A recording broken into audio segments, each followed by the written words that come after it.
Hello，大家好，今天就有股友问这只 EWEIM 伯汉，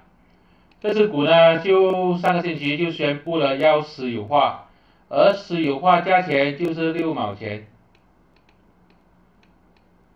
它在很久之前呢就已经有这个消息了，要私有化，所以可以看到的股价也是慢慢的往上涨，从3毛钱一直往上涨，然后有一个大股东就经常跟这个现有股东买6毛钱，也是6毛钱，两个加起来呢，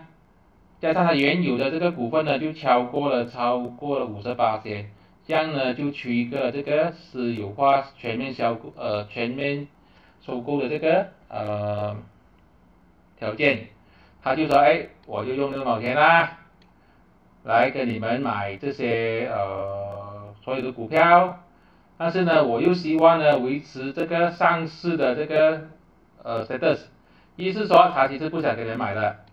因为他要维持上市嘛。所以这个消息过后呢，就有很多这个股价呢就飙上去了，今天就飙上去，现在大概是飙了差不多整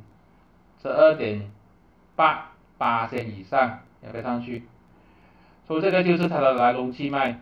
它应该这个全面私有化呢，我觉得应该是失败了呀，应该没有人愿意卖，这样它就不用全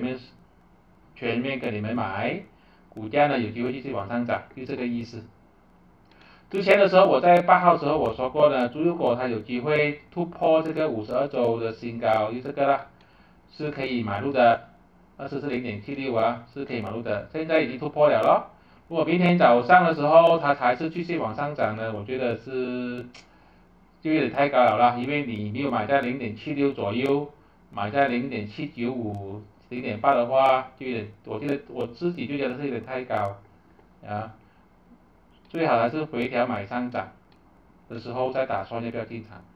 去追就有点冒险了呀。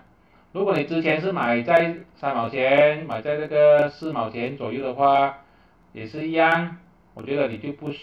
继续等哦，继续的持有，看一下还会跑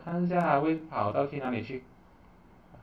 这是我的个人看法，并没有任何的买卖建议，谢谢大家。